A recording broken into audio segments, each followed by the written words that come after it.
Bom dia, boa tarde, boa noite. Bem-vindos a mais um podcast Radioatividade. Meu nome é Orlando Zacconi, sou delegado de Polícia Civil no Rio de Janeiro, coordenador nacional do Policiais Antifascismo.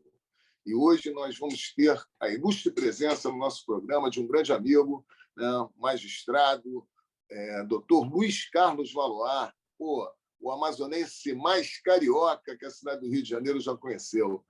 Meu amigo, mestre e doutor em Direito pela USP, pós-doutorando pela Universidade de Hamburgo, na Alemanha, autor de diversos livros, entre os quais o Direito Penal da Guerra às Drogas, um livro que veio realmente para contribuir muito no enfrentamento contra o proibicionismo, trazendo elementos que fortalecem a luta antiproibicionista. Luiz Carlos Valois, meu amigo, seja muito bem-vindo aqui ao Radioatividade. Zacconi, primeiramente, é um prazer estar aqui contigo conversando. Um abração, irmão. Mas já te corrigindo, eu sou, na verdade, o carioca mais amazonense que tem, não sou amazonense mais carioca. Por acaso, eu nasci no Rio. Que maravilha! Pô, eu pensei que você tivesse nascido no Amazonas, tivesse vindo para cá e depois voltado. Não, foi por acaso. E tem a ver com a ditadura, né? Porque minha mãe, na verdade, ela morava no Rio, veio para Manaus porque foi presa na ditadura. Aí disseram que ela ia morrer, que a polícia já existia milícia naquela época, né? Então ela estava ameaçada de morte pela polícia da ditadura e veio para Manaus, conheceu meu pai, engravidou, voltou para o Rio. Depois é que eles resolveram casar lá na frente, mas eu acabei sendo carioca. Que maravilha, Luiz Carlos. E você passou, na verdade, a sua infância e juventude aqui no Rio. Você depois retornou em que ano? Quando você voltou eu voltei ainda bebê para Manaus. Eu vim bebê para Manaus com um ano e voltei para o Rio com 17. Você já chegou adolescente, isso. Foi. Então, beleza. É porque eu tenho na memória esse período que você disputou muitos campeonatos de jiu-jitsu aqui no Rio de Janeiro. Aliás, eu esqueci de colocar na introdução do seu currículo que você é faixa preta de jiu-jitsu e tricolor, torcedor do Fluminense Futebol Clube, que isso é muito importante, Valois. Isso não pode deixar de ficar fora do seu currículo, não. Um grande título, né? E aí, então, amigo, bom... E se eu fizer o L é por causa do cano. É verdade. É pelo cano.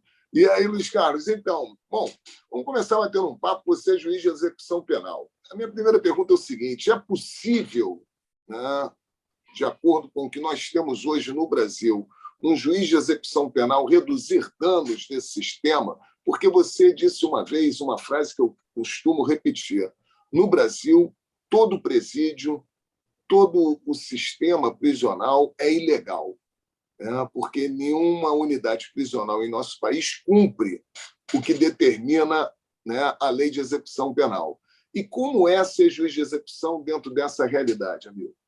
Na verdade, não devia nem ser chamado de sistema isso, né? Porque sistema dá a ideia que tem um sistema, que é algo sistêmico, que tem alguma organização. O sistema penitenciário não tem nada disso, ele é um caos, e o que o juiz da execução penal pode fazer, muito pouco, talvez tirar um preso de um buraco escuro, lá do fundo da penitenciária, uma tortura absurda, sabe? É o que o juiz pode fazer, o que é muito pouco, né? Eu sempre digo que se a gente for julgado lá no futuro, como a Alemanha nazista foi, a minha desculpa vai ser a desculpa de Eichmann, né? De que eu estava fazendo, cumprindo a lei, cumprindo a jurisprudência do STF, cumprindo a jurisprudência do STJ, mas que, na verdade, a minha consciência é de que é uma violência pura e simples. Tanto é que o próprio STF já declarou inconstitucional, o estado de coisas inconstitucional do sistema penitenciário, e, por incrível que pareça, declarou que é inconstitucional e não soltou ninguém. Quer dizer, então, olha só o paradoxo que a gente vive. O sistema penitenciário é inconstitucional, nós vivemos sob uma Constituição, a sociedade que vive sob uma Constituição, e está todo mundo preso, mesmo declarado pela Corte Maior, que é inconstitucional. Que pode um juiz de primeira instância, hoje com o CNJ, com controles e mais controles, fazer por um sistema, declarado inconstitucional que mantém todo mundo preso. É muito difícil.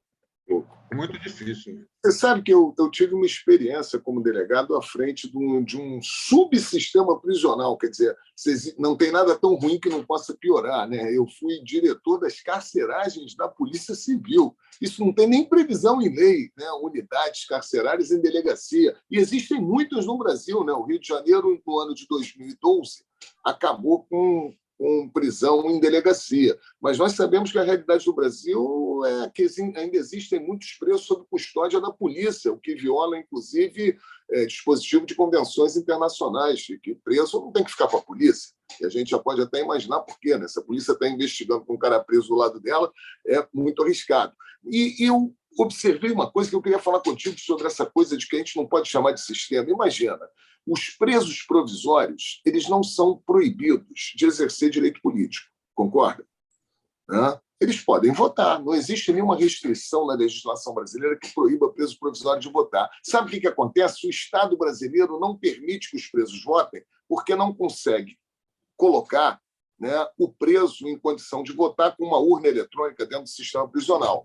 E aí, quando o cara sai de lá, Valois, ele tem que pagar uma multa porque ele não votou.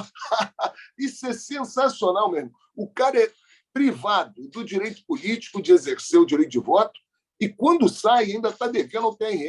Né? Eu queria que você falasse um pouco sobre isso, dessas privações de direito dos presos, né? E como que isso realmente passa a ser, né, transformar o sistema prisional no Brasil, que não é sistema, usando a tua expressão, num verdadeiros campos de concentração. Olha, esse negócio da polícia administrar estabelecimento penal, é interessante que você fala que a polícia não pode administrar estabelecimento penal, ao mesmo tempo que administra estabelecimento penal está querendo virar polícia. Quer dizer, já que a polícia não vem a nós estamos indo até a polícia. Mais ou menos o que está acontecendo, porque os agentes penitenciários agora querem ser chamados, aliás, já podem ser chamados, porque está na lei, né, de polícia penal. É polícia penal, né? Isso, polícia penal. Pô, absurdo isso, né? Quer dizer, um lugar que um lugar que não é para ser de polícia se transforma em um lugar policial, porque é um lugar que é para respeitar a dignidade daquela pessoa, para ela estudar, trabalhar e sair dali, talvez, com a possibilidade, né, de sair melhor. Não gosto muito desse negócio de ressocialização, mas pelo menos é essa a ideia da lei, e é uma ideia que não se compactua com a de polícia, que é repressão, investigação, né? Evitar o crime. Lá não tem mais crime, todo mundo já foi julgado, então, quer dizer, não era para ter ideia de crime dentro do sistema penitenciário. Com relação ao voto do preso, eu acho até que o condenado teria direito ao voto, porque há uma interpretação da lei justamente para piorar o direito do preso, porque a Constituição diz que é vedada a cassação de direito político, salvo em caso de sentença penal condenatória. Olha, a Constituição está dizendo que há a possibilidade de ter uma lei que vede o direito político, mas não está vedando diretamente. Então, acaba que a vedação ao direito político do preso está sendo um ofício ao TRE depois de uma condenação de qualquer um dos crimes. Isso é um absurdo muito grande. Eu sempre disse que acho isso um absurdo grande, vedar o direito político da pessoa. O absurdo é tão grande que a lei de inelegibilidade, ela estabelece quais são os crimes que a pessoa cometendo não pode se candidatar. Olha só o absurdo. Vamos supor que a pessoa comete um crime que não está na lei de inelegibilidade e aí ele comete esse crime, o juiz oficia o TRE, ele fica sem direito ao voto e pode se candidatar. Como é que pode uma pessoa que não tem direito a voto poder ser candidata? Sabe? Porque se candidatar é um direito político muito maior do que o direito de votar. Verdade. Então, sabe, é uma incoerência, mas no sistema penitenciário o que mais tem é incoerência e racionalidade, né? Tanto que nós que discutimos a política de droga, a gente sabe, né, que a gente prende uma pessoa que está com maconha e bota no lugar onde vende maconha, né? Não tem racionalidade maior do que o sistema penitenciário. Não, com certeza. Aqui no Rio de Janeiro, a delegacia que mais faz registro de tráfico de droga é a delegacia de Bangu, porque não tem um local onde produza mais registros de tráfico do que o sistema prisional, né? Com aquela tentativa de se colocar droga para os presos, né? E muitas vezes são mulheres pobres, né, que vão tentar colocar uma pequena quantidade de drogas para o seu companheiro, né, e que são identificadas como traficantes, né? Então, quer dizer, aquilo que eu nomeei acionistas do nada, usando uma terminologia do Nils Christie, que é um criminólogo, que dizia que nessas criminalizações de mercado, quem acaba sendo, né, o objeto da repressão é quem está na última ponta. Imagina, a gente está prendendo traficantes que são traficantes do amor, que tentam botar pequenas quantidades de drogas para o companheiro, não estão ligadas a nenhuma organização criminosa, e ainda tem esse aspecto seletivo, né, que o sistema vai reproduzindo a seletividade nas classes populares, né, Lula? E as mulheres são presas porque elas estão atrapalhando o negócio de outra pessoa, né? Porque a gente sabe disso, né? Quer dizer, você está querendo fazer comércio onde já tem o seu comerciante já estabelecido, né? Por isso você não vai entrar aqui com droga. É isso. Então, quer dizer, o sistema prisional hoje ele é o que se chama de um caos, mas é um caos que tem uma certa organização, uma certa administração, né? De morte, né? Exatamente, uma máquina né, de fazer sofrer, inclusive com uma letalidade alta que as estatísticas não contemplam. Por exemplo, não entra na estatística de morte violenta no Brasil as mortes que ocorrem dentro do sistema prisional por falta de assistência médica. Isso é considerado uma morte natural. A pessoa, quando morre dentro do sistema, segundos antes dela morrer, levam ela para um hospital público e ela chega lá com tuberculose, com pneumonia, né, com progressão de doenças como HIV, e isso aparece como registro de morte natural. Né? A pessoa ficou dentro do sistema, sob a tutela do Estado, sem que o Estado pudesse, né, cobrir, né, dar assistência à saúde. A assistência à saúde é retirada do preso. Né? Hoje, os hospitais, eu não sei como é que é a realidade aí no Amazonas, mas no Rio de Janeiro, o hospital penitenciário foi fechado. Né? Hoje, os presos têm que sair de dentro do sistema para disputar. Né? Fora isso, tudo leva um tempo, isso tudo coloca em risco, né, a vida, né, desses presos, mas essa vida passa a não ter valor no ambiente social. Né? São indignos de vida, Valor. Tem uma entrevista do Theodor Adorno que ele faz que ele não é entrevista com ele, é ele entrevistando uma mulher na Alemanha pós Segunda Guerra Mundial, quando ele volta do exílio nos Estados Unidos. Ele pergunta, quer saber como é que aconteceu o Holocausto, como é que aconteceu aquela chacina toda com os judeus. E é uma mulher de 32 anos, uma parteira, ele pergunta dela assim, como é que aconteceu tudo isso? Ela diz assim, olha, a gente via, eles passavam aqui, os presos, os guardas, eles estavam com fome, a gente via. Quando a gente podia, a gente dava comida para eles. Os guardas não estavam olhando, a gente dava comida para eles. Aí ela diz assim, mas não era tudo preso? Sabe, aí eu fico pensando assim, numa sociedade onde nós tivemos mais de 600 mil mortes, descaso com vida, descaso com a saúde, no Amazonas faltou oxigênio, sabe? Como que um juiz da execução, voltando ao começo da conversa, vai falar de direito de uma pessoa doente no sistema penitenciário? Mas não é tudo preso? A gente está vivendo algo de fascismo muito forte no Brasil. Isso é muito importante falar, porque isso também vai de encontro à seguinte ideia que a gente não pode deixar de debater. O fascismo não começou com Bolsonaro, porque, vamos lá, isso que a gente está conversando aqui do sistema prisional, né, já vem de longas datas, sempre foi assim. Né? Então, quer dizer, quando a gente fala em fascismo, é bom a gente também observar que o fascismo é um modo de vida, um modo de governo que, às vezes, ele aparece em situações onde você não tem um governo, digamos assim, que se estabeleça nessa forma. Né?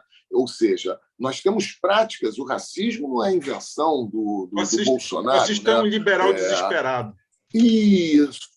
Valor, que maravilha. Foi isso mesmo, é isso que aconteceu. Né? Foi a radicalização, né, do neoliberalismo que está gerando, né, esse discurso, né, mas que legitima. Acho que a grande diferença é o seguinte: antes, tudo isso que nós estamos falando de violação do direito dos presos era visto, né, como políticas de Estado que deveriam ser corrigidas. Hoje, não. Isso é colocado como a política do Estado. Ou seja, no que nós estamos vivendo hoje é que tudo isso que era visto como defeito passa a ser virtude. Né? E isso é muito grave, né? Uma vez que o Estado passa a fomentar políticas de tortura, passa a fomentar política de cerceamento de direitos, né? E a comunidade prisional, né? Os presos, eles são constituídos como verdadeiros inimigos. E aí eu queria te perguntar, Valois, quem se aproxima de inimigos é tratado como inimigo. E você, como juiz da execução penal, o seu salário, você é concursado para isso, né? Você tomou posse para isso. Mas quando você se aproxima dessas questões, né, para garantir o direito dos presos, você passa a ser visto como inimigo. Eu queria que você falasse um pouco, né, de como foram as perseguições que ainda estão aí acontecendo, né, por conta da sua postura, né, legalista de garantir aos presos os seus direitos. Sinceramente, Zaconi, eu tento ver isso como da forma mais democrática e aberta possível, entendeu? Porque isso é histórico. Tem textos, inclusive estava lendo um texto francês recentemente do Bourdieu, que ele entrevista um juiz da execução penal da França que ele sente preconceito dos próprios juízes de conhecimento, né, juízes comuns, da função dele de juiz da execução penal. Eu já recebi representação por dar progressão de regime para preso, como se não fosse essa minha atribuição, essa minha competência.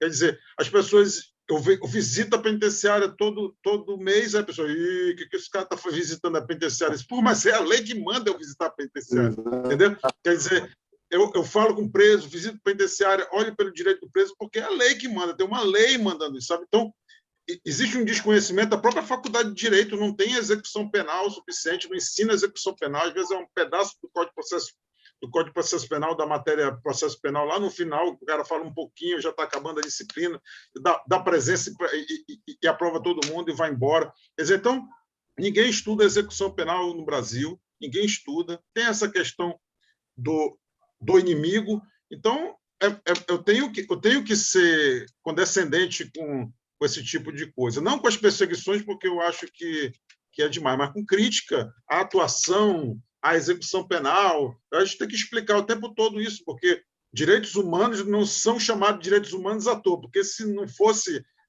essa resistência, eram direitos como outros qualquer, né? Quer dizer, são direitos de pessoas que não podem reivindicar seus direitos, quer dizer, a pessoa com deficiência, o idoso, o meio ambiente, que é para o futuro, quer dizer, a pessoa que vai nascer lá na frente não tem como reivindicar o meio ambiente porque ela não nasceu, quer dizer, então, são direitos de pessoas que não têm condições de reivindicar pessoalmente, de ir lá e lutar pelo seu direito. Os presos estão nessa categoria. Que tempo nós vivemos, Valois, porque a gente tem que explicar o óbvio, né? Eu dei uma vez uma entrevista que eu dizia que o delegado era para soltar. Cara, isso virou um escândalo. E eu tinha que explicar o seguinte, meu amigo, o delegado, quando ele prende, ou ele está sendo, a prisão está sendo conduzida por um PM, normalmente um policial militar que apresenta na delegacia, ou ele está prendendo por decisão de um magistrado, ordem judicial. Então, para prender, o delegado não faz, nessas condições, ele não faz nada demais. O que o delegado faz é o seguinte: se o PM apresentar para ele uma ocorrência e ele, com formação jurídica, que é a exigência do cargo de delegado, né, identificar que não há crime ou que não há elementos para o flagrante, o delegado pode soltar. Essa é a diferença, né? Porque quando o delegado solta, ele aí sim está exercendo o seu poder enquanto autoridade jurídica no interior da corporação policial, porque os delegados querem ser mundo jurídico só para ganhar um salário mais próximo do promotor e do juiz. Mas na hora de exercer as funções jurídicas que conferem ao delegado, inclusive de não lavrar o flagrante na presença de elementos que afastem o flagrante ou que afastem o crime, o delegado não consegue exercer isso e é cobrado a só prender. Pior do que isso, Zaconi, é que eu digo no meu livro. Na verdade, quem acaba sendo o juiz disso tudo é o PM da esquina, entendeu? Porque, hoje em dia, o judiciário avaliza tudo da polícia. Quer dizer, então o que acontece? Ninguém pode soltar o cara, então. Quer dizer, o cara vai ficar preso para sempre, porque qualquer soltura é vista de forma negativa pela sociedade. Ninguém pode soltar. O judiciário está querendo virar polícia, nós temos vara de combate, né? Eu sempre falo isso, vara de combate. Como é que não é uma vara de combate? Ou é vara de justiça ou é vara de combate, né? Porque não dá para ser Batman e juiz ao mesmo tempo. Exatamente isso. Não, eu sei que não era para ser um flagrante, mas eu faço flagrante que ele vai ser solto na audiência de custódia. Todo mundo tem esse medo de soltar, como se a prisão fosse resolver a questão que está sendo levada, né, a esse sistema criminal, esse sistema penal. Quando inventaram esse negócio de fé pública do policial, é fé pública do PM, Sim. Entendeu? Então, o cara que está na guerra, né, esse cara que está combatendo é o juiz, porque se ele tem fé pública, o que ele disser vai valer. E não vai ter testemunha contra ele. E não é só nos processos de tráfico, não. Até o roubo de celular, eu tenho visto só a PM. Cara linchado. E as testemunhas são só os policiais que tiraram ele do linchamento. Não trouxeram nenhum linchador para ser testemunha do roubo de celular. Quer dizer, entregue pela população. Já vi vários flagrantes entregue pela população. Isso ainda é argumento que é prova de que ele realmente roubou o celular, já que foi entregue pela população, né? Você sabe a que ponto nós chegamos. Uma coisa que eu sempre costumo dar como exemplo nas aulas de como é que, né, o sistema ele não consegue contemplar a realidade, né, daquilo que ele está fazendo a gestão. O CNJ, em determinado momento, exigiu dos magistrados um relatório mensal do sistema prisional na sua jurisdição, correto? E aí eu era coordenador das carcerais da Polícia. Teve uma vez que o magistrado pediu para o seu secretário ir a uma unidade da Polinter, no município da jurisdição dele, para o secretário preencher o relatório que o juiz tinha que mandar para o CNJ.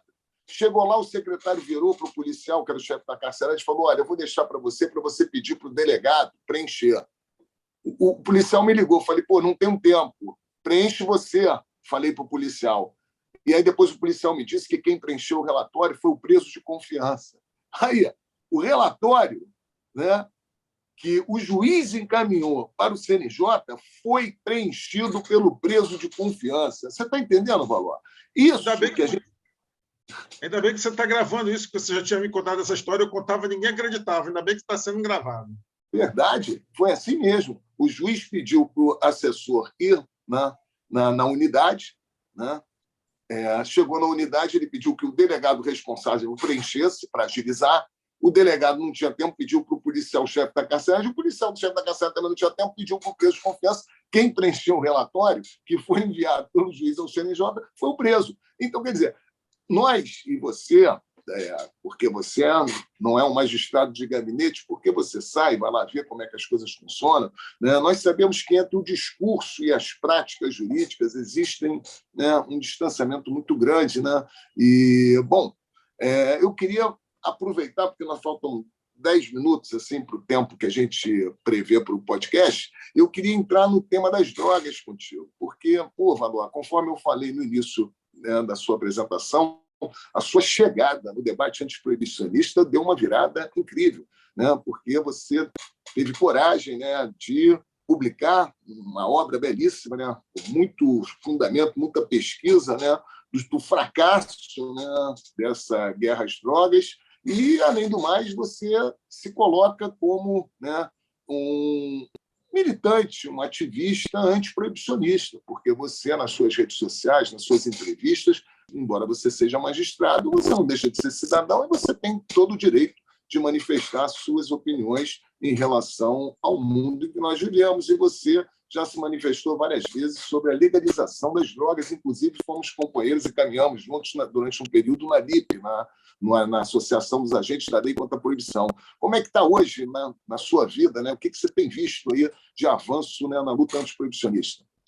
Essa coisa da minha entrada nesse debate se deve a uma responsabilidade, a um compromisso próprio com as vidas que são perdidas, sabe, diariamente no sistema penitenciário, que eu estou vendo. Quer dizer, as pessoas fazem de conta que não estão vendo, tá? E deixa aquilo acontecer e continuar. Acho que muito mais juízes deviam estar falando sobre isso, sabe?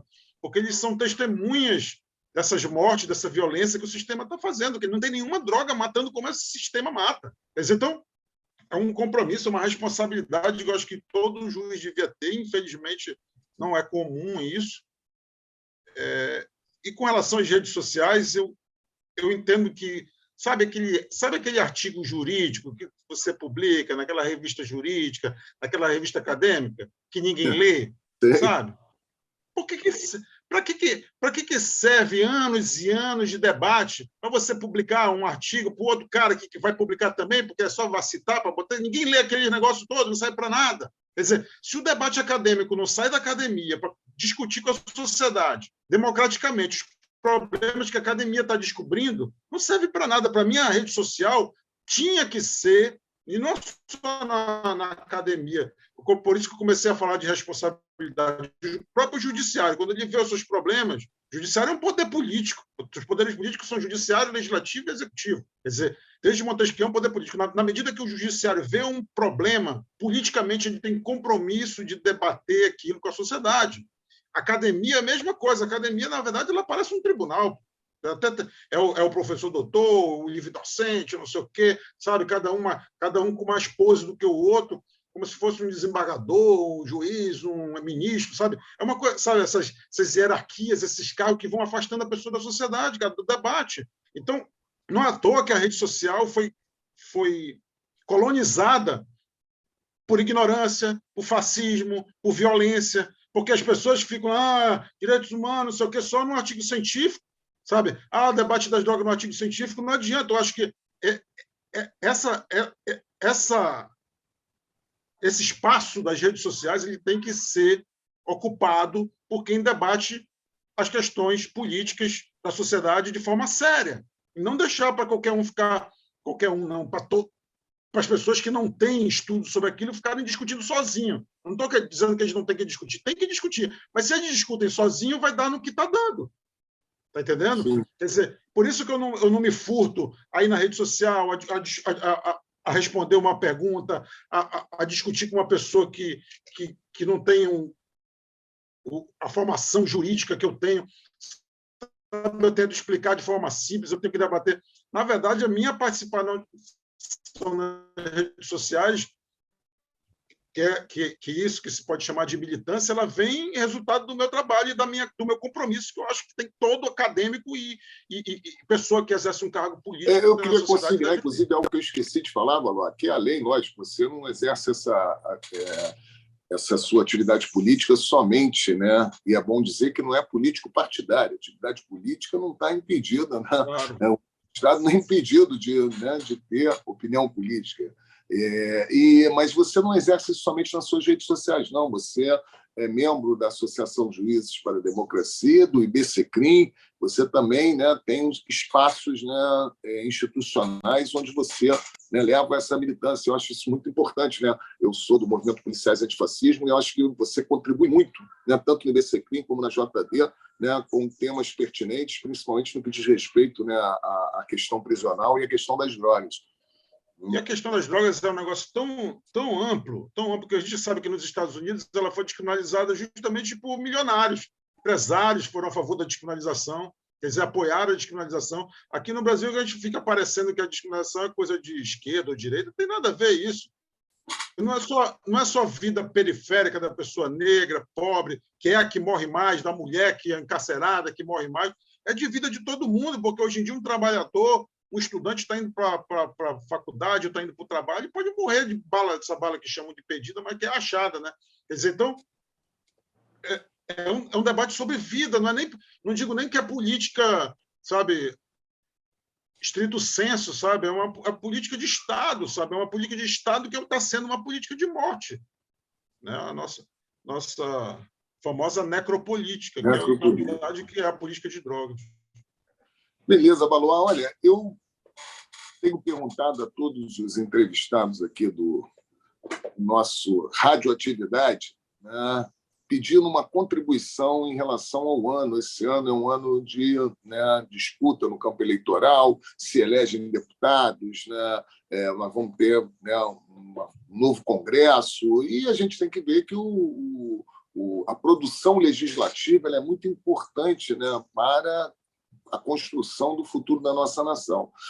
Se por acaso você pudesse, né, aconselhar, ou propor, ou sugerir, né, um projeto de lei que impactasse o sistema prisional no sentido de melhorar a condição, né, para que o preso possa, na sua concretude, no seu dia a dia, realizar os seus direitos. Você sugeriria alguma coisa, assim, enquanto projeto de lei, para melhoria da condição dos cárceres? A princípio, mais plausível, mais próximo de debate é a descriminalização da cannabis. Não tem como não ser a descriminalização da cannabis, porque a descriminalização da cannabis, só por si só, atinge o sistema penitenciário de forma muito grande, porque, pelos meus cálculos, assim, porque a cannabis, a maconha ainda é a droga mais apreendida. Uhum. Tá? Então, é que leva mais pessoas à prisão. Então, se a gente tiver lá na média 35% a 40% dos homens presos por droga e 80% das mulheres presas pela lei de drogas, a gente tirar metade, vamos dizer assim, vai ser 20% de diminuição da população carcerária de homem e 40% de diminuição da população carcerária de mulher. Só aí você já abre espaço. E espaço no sistema penitenciário é vida. Espaço é ar, espaço espaço arejado, sabe? Espaço é saúde, espaço é respiração, espaço é educação, espaço é tudo no sistema penitenciário. Quer dizer, é verdade. Então, gente... Nós temos, eu acho que você tem toda a razão. Não existe nenhum caminho que possa melhorar, né, isso que nós chamamos de sistema, que você já muito bem colocou, não é um sistema, né? Não tem condição de nenhuma hipótese de melhoria disso aí se nós não prendermos menos. Precisamos prender menos, porque um sistema de hiperencarceramento como esse nosso, que daqui a pouco vai passar de 1 milhão de presos, acho que em 10 anos o Brasil vai ter mais de 1 milhão de presos, ou até menos, né? em tempo, né? Isso realmente não viabiliza nenhuma possibilidade da gente construir, né, algo que possa reverter em benefício dos encarcerados, né? Então, é necessário ter menos. É isso mesmo. Uma vez eu perguntei para o professor Xavier Arana, lá do País Vasco, perguntei, professor, já que o senhor defende a descriminalização de todas as drogas, por que o senhor dá ênfase à descriminalização da cannabis? Não seria uma perda de um argumento na discussão? Quer dizer, se descriminaliza a cannabis, a gente não perde argumento da descriminalização de todas as drogas. Ele falou disso não, Valor, porque cada droga tem que ter uma regulamentação diferente. Quando se descriminalizar a cannabis e a sociedade vê que é possível regulamentar, como se regulamentou o álcool, como se regulamentou o tabaco, se regulamentar a cannabis, a gente pode partir para discutir a regulamentação das outras drogas, porque nenhuma droga é regulamentada de forma igual. Então, é um exemplo de regulamentação que a gente tem que partir para debater. A gente não pode ficar que nem na escravidão, né, ser o último país a descriminalizar e perder tempo de know-how, tempo de patente, de um monte de produto que pode ser feito com a cannabis, que é o que vai acontecer se a gente fizer como fez com a escravidão, que foi o último país a abolir a escravidão. Na verdade, Valor, é o que já está acontecendo. Porque, repara, o que diz respeito, você chama de cannabis, eu falo maconha, porque acho que o nome conhecido popularmente é maconha. Talvez cannabis, assim, quando a gente fala, muitas pessoas da nossa população não conseguem nem reconhecer. Mas o uso, né, da maconha para fins medicinais, hoje, foi criado um monopólio dos países centrais. Repara, olha que absurdo, a questão de soberania nacional, a questão econômica. Hoje, a Inglaterra, o Canadá, a Alemanha, os Estados Unidos estão com um parque industrial produzindo medicamentos à base de canabidiol para o mundo todo, inclusive para o Brasil. E olha só que absurdo. No Brasil, nós temos autorização dada pelo Ministério da Saúde para aquisição, consumo desses medicamentos, mas não temos ainda regulamentação em nosso país para a produção desses medicamentos. Então, nós somos obrigados a mandar uma quantidade imensa de recursos para o exterior de algo que já está autorizado no Brasil, o consumo. Nós poderíamos estar criando, né, mercado de trabalho, né, produzindo receitas, riquezas em nosso país e estamos mandando tudo para o exterior. Então, nós temos um PL, o PL 399, que está em tramitação no Congresso, que é muito importante a gente falar disso também, né, que vai buscar a regulamentação da produção, né, da maconha, da cannabis, né, uma maconha medicinal em nosso país. E eu acho que isso é uma questão também de soberania, né? É uma questão que diz respeito à economia, à geração de empregos, né? De renda, e a gente tem que ficar muito... Porque a porta de entrada da legalização das drogas é a farmácia. É impressionante, né? A porta de entrada é a farmácia. E quando nos Estados Unidos se legalizou a maconha medicinal, o segundo passo foi imediatamente, né, a regulamentação dela para outros fins, porque se uma planta, né, que ajuda o homem a enfrentar diversas doenças, né, ela passa a ser né, desconstruída enquanto um mal e passa a ser considerada uma droga do bem, né, porque é essa a jogada do proibicionismo, né? As drogas lícitas são drogas boas, né, e as drogas ilícitas são drogas ruins. Quando a maconha virar droga lícita, pode ter certeza que a gente vai ter um avanço muito grande no debate sobre a legalização dela para outros fins.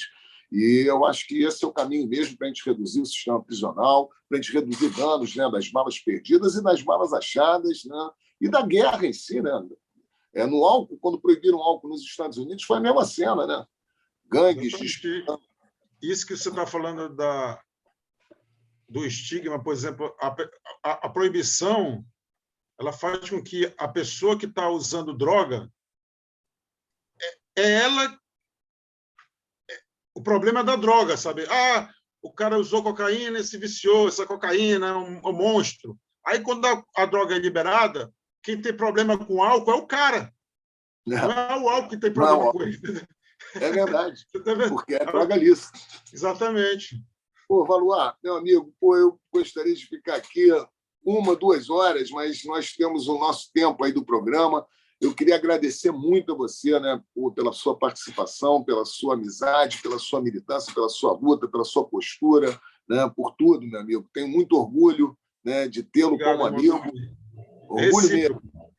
E, queria agradecer por você ser o carioca mais amazonense do Brasil e dizer para você que, enquanto carioca, nós estamos aqui esperando você sempre para assistir um jogo no Maracanã, no Fusão, do nosso time, né, de trocar uma ideia lá no centro da cidade. Hoje eu estive, né, com o Nildo Ourix, com o Damasceno, grandes amigos também, mandaram um abraço para você, né, e continuar na luta, né, amigo? Não tem outro jeito, né? Muito obrigado mesmo por ter colaborado aí com Radioatividade. Tamo junto, irmão. Não votamos em miliciano! A guerra